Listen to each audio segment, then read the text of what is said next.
What's up, everyone? Welcome back to my channel. It is time for another episode of Weekend Watch. This is where I let you know how movies are doing at the box office, but I also let you know what is new to theaters this coming weekend, but also on streaming, so you can make that choice if you want to go out or if you'd rather stay in.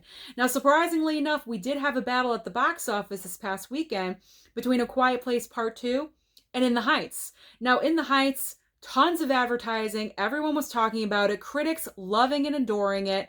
Oscar nominations are already being talked about.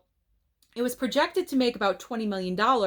However, after the first day's receipts came in, they lowered expectations to around $13 million.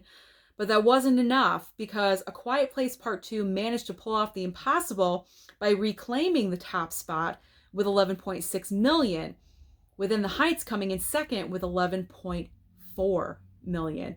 $200,000 separates these two films. Ooh, Warner Brothers, that has got to hurt. Now, why did this happen? I have theories. I always have theories. Here's my 3 theories of why In the Heights did not live up to expectations. First reason, HBOMAX release. Unless you're a big budget blockbuster like Godzilla vs. Kong, this whole thing is not working out. Even Wonder Woman 1984 did not work out like this. So In the Heights, it did not happen for you. It's a musical. Reason number 2, it's a musical. It's a very targeted audience. Unless you are a hardcore fan, I'm not seeing a bunch of people going to see a musical.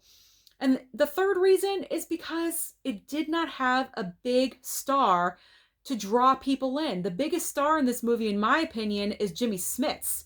Nothing wrong with Jimmy Smits. I love Jimmy Smits. I think he's fantastic. He's been around a really long time. I love him. But he's not enough.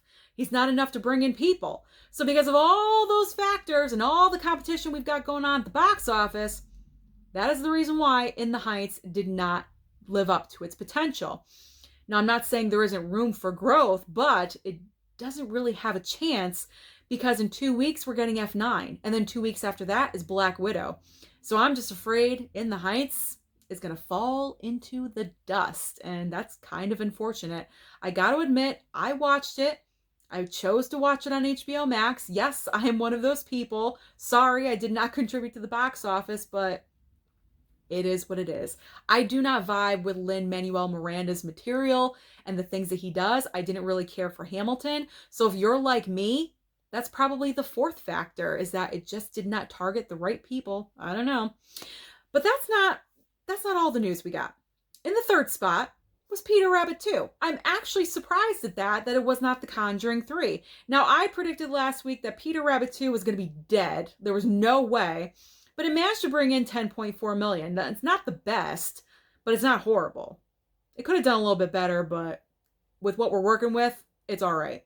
The Conjuring 3 pulled in a solid $10 million to land in the 4th spot. And in the 5th spot is good old Cruella with $6.7 million. Now, we do have some good news here. The good news is that 3 of these films have reached $100 million worldwide.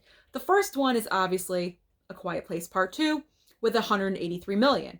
In second place is Cruella with $129 million. And then in third place is The Conjuring 3 with $111 million. So what is coming to the box office this coming weekend?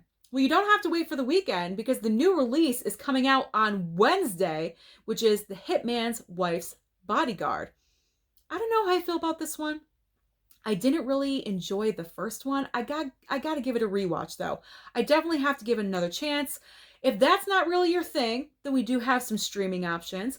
On Netflix, Kevin Hart has a new movie called Fatherhood. Over on HBO Max, we have Fatale, Hilary Swank's movie that came out a few months ago and kind of tanked at the box office. We also have the return of The Little Things on HBO Max. It's done its physical media release, so it's now back on HBO Max.